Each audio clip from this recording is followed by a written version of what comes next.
नमस्कार, welcome to साईज recipe. Christmas म्हटला की प्लम केक हा आलाच। त्याचीच रेसिपी आज करणार आहोत। अगदी सोप्या पद्धतीने तुम्ही घरच्या घरी हा केक करू शकता।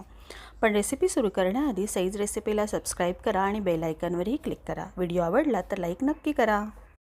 या केकची सुरुवात थोडी आपण आधीच करणार आहोत। जसे की मी प्लेटमध्ये टूटी फ्रूटी, काळ्या मनुका, पिवळ्या मनुका, थोडे ड्रायफ्रूट्स, प्लम असे सगळे तुम्ही कमी जास्त प्रमाणात करू शकता, पण हे सगळे बारीक करून घेतलेले आहेत। साधारण अर्धा कप आहेत। ते एका डब्यामध्ये आपण काढून घ्यायचे आहेत आणि त्यामध्ये आपण अर्धा कप ऑरेंज ज्यूस किंवा तुम्ही द्राक्षाचा ज्यूसही घालू शकता। हे सगळं आपल्याला सोक करून ठेवायचं आहे साधारण 7 ते 8 तासांसाठी। तर ह्याची टेस्ट अजून छान येते केकमध्ये। आता पुढची स्टेप करूया, ज्यामध्ये आपल्याला कॅरमल सिरप करायचं आहे। 2 टेबलस्पून एवढी आपण साखर घ्यायची आहे आणि गॅसची फ्लेम अगदी बारीक ठेवायची आणि ह्याला आपल्याला व्यवस्थित वितळून घ्यायचं आहे। छान साखर वितळली की यामध्ये आपल्याला गरम पाणी घालायचं आहे, तेवढंच 2 टेबलस्पून। जेवढी साखर आहे तेवढंच पाणी घालायचं आहे। आणि हे बघा, आपलं कॅरमल सिरप आता छान तयार झालं आहे। ह्याचा कलरही चेंज झालेला आहे आणि थोडं थिकही झालेलं आहे। ते आपण काढून घेऊया। एक बाउलमध्ये मी काढले। इथे आपण आता 2 टेबलस्पून थोडं गरम पाणी घ्यायचं आहे आणि यामध्ये 1 टीस्पून कॉफी पावडर घालायची आहे आणि हे सुद्धा आपण तयार करून ठेवायचं आहे। ते आपल्याला केकमध्ये नंतर यूज करायचं आहे। या बाउलमध्ये मी 1/3 कप ऑइल घेतले। 1/3 कप आपण म्हणजे हाफ घालायचं आहे, बटर आणि ऑइल। आता हे आपल्याला ब्लेंड करायचं आहे। तेल आणि बटर थोडं मिक्स करून झालं की त्यामध्ये आपल्याला ब्राऊन शुगर घालायची आहे अर्धा कप। जर ही अवेलेबल नसेल तर तुम्ही पांढरी साखर ती पावडर फॉर्ममध्ये घातली तरीही चालेल। ही ब्राऊन शुगर थोडी बारीकच असते, म्हणजे अगदी पावडर नसते, पण ती अशी घातली तरीही छान मिक्स होते आणि शक्य असेल तर हीच घाला। आता यामध्ये आपण अर्धा कप मिल्कमेड घातलेला आहे। मिल्कमेड घालून या केकची अजून छान टेस्ट येते। आता हे आपल्याला साधारण 2 मिनिटं ब्लेंड करून घ्यायचं। आता आपलं हे झालं आहे, त्याच्यावर मी ही जाळी ठेवली आहे। त्यावर आपल्याला 2 कप मैदा घ्यायचा आहे, 1 कप आणि हा आहे दुसरा कप। यामध्ये आपण 1.5 चमचा कोको पावडर घालणार आहोत, म्हणजे 1.5 टेबलस्पून। सोबतच 1 टीस्पून बेकिंग पावडर आणि अर्धा टीस्पून बेकिंग सोडा। आता हे आपल्याला व्यवस्थित चाळून घ्यायचं आहे। चाळून घेतलं की ड्राय इन्ग्रेडियंट्स मिक्स होण्यासाठी मदत होते। चाळून आता व्यवस्थित झालेलं आहे, त्याला आपण मिक्स करून घेऊया आणि 1 ते 1.5 मिनिटासाठी याला ब्लेंड करून घेऊया।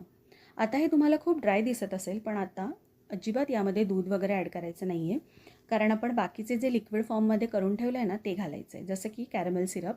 आता हा पूर्ण गार झालेला आहे। यासाठीच आपण हा अगोदर करून ठेवला, कारण आपल्याला गार करून मग केकच्या बॅटरमध्ये ॲड करायचं आहे। आणि ही आहे कॉफीचं मिश्रण, जे आपण 2 चमचे पाण्यामध्ये कॉफी पावडर मिक्स करून ठेवलेली ना ती। कॉफी आणि चॉकलेट ह्याचं जे कॉम्बिनेशन असतं ना ते खूप मस्त लागतं आणि या केकचा छान डार्क ब्राऊन कलर यामुळेच येतो, कारण आपण कॉफी घातलेली आहे, शिवाय कॅरमल सिरप आहे। आता आपलं हे सगळं मिक्स करून झालेलं आहे आणि मी स्पॅच्युलाने साईडचं सुद्धा मध्ये करून घेतलं आहे। यामध्ये आता स्पायसेस घालूया। मी अर्धा टीस्पून दालचिनीची म्हणजे सिनेमन पावडर घालते। त्याचबरोबर एक अगदी चिमूटभर एवढं मीठ घालायचं आहे। मी 1 जायफळ घेतलं आहे, त्यातलं अर्धं जायफळ आपण यामध्ये किसून घालणार आहोत। हा ना थोडा स्पायसी केक असतो, त्यामुळेच याची चव अजून छान येते। नॉर्मली हा केक आपण जेव्हा करतो ते क्रिसमसच्या वेळेस असते आणि क्रिसमस डिसेंबरमध्ये थंडीच्या दिवसांमध्ये ड्रायफ्रूट्स शिवाय हे जे स्पायसेस आहेत ते पोटासाठी खूप चांगले असतात, म्हणूनच कदाचित ही केक करण्याची पद्धत असेल। आता हे व्यवस्थित मिक्स करून घेऊया आणि यामध्ये आपण जे ड्रायफ्रूट्स आणि टूटी फ्रूटी सोक करून ठेवलेले ना ते घालूया। यामध्ये मी 1 चमचाभर ऑरेंज ज्यूस अजून घातला आहे, कारण ते बऱ्यापैकी सोक झालेले होते म्हणून। आणि थोडं लिक्विड फॉर्म येण्यासाठी मी मगाशीच असं सांगितलेलं की दूध नाही घालायचं, हवं तर तुम्ही ऑरेंज ज्यूस यामध्ये ॲड करू शकता। आता हे व्यवस्थित मिक्स करून झाले। त्यामध्ये काही ड्रायफ्रूट्स मी थोडे चॉप करून ठेवलेले आहेत, त्यावर 1 चमचा मैदा घालायचा, त्याला छान कोट करायचं आणि मग ते यामध्ये ॲड करायचं। असं केल्याने ना ते खाली अगदी बेसला जाऊन चिकटत नाहीत, व्यवस्थित मिक्स होतात। आज आपण केक करणार आहोत ओव्हनमध्ये। त्यासाठी मी 180 डिग्री सेल्सिअसला ओव्हन प्रीहीट करून ठेवलं आहे। इथे मी केक मोल्डला व्यवस्थित ग्रीस करून घेतलं आहे बटरने आणि कुठेही चिकटू नये म्हणून त्यावर 1 चमचा मैदा भुरभुरून घेतला आहे।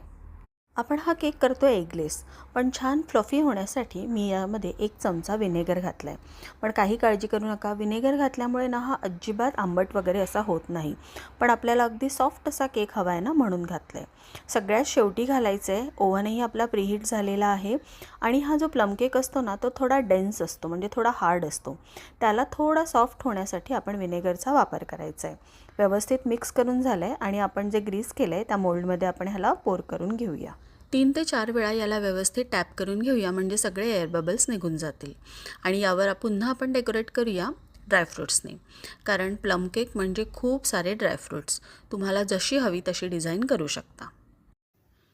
आता आपला केक व्यवस्थित झालेला आहे. तो आपण बेक करायला ठेवूया 50 मिनिटांसाठी ओव्हनमध्ये.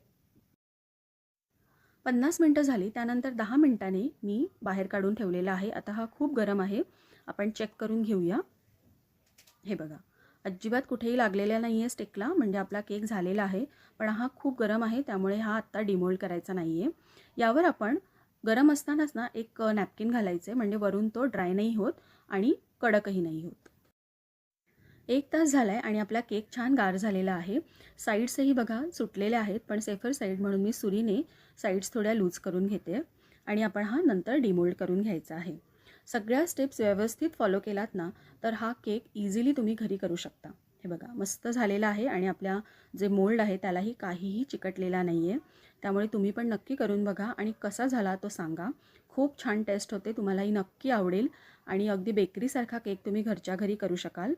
नक्की करून बघा. कसा झाला तो मला कमेंट करून सांगा. तुम्ही तुमचा वेळात वेळ काढून हा व्हिडिओ पाहिला त्याबद्दल खूप सारे धन्यवाद. थँक्यू.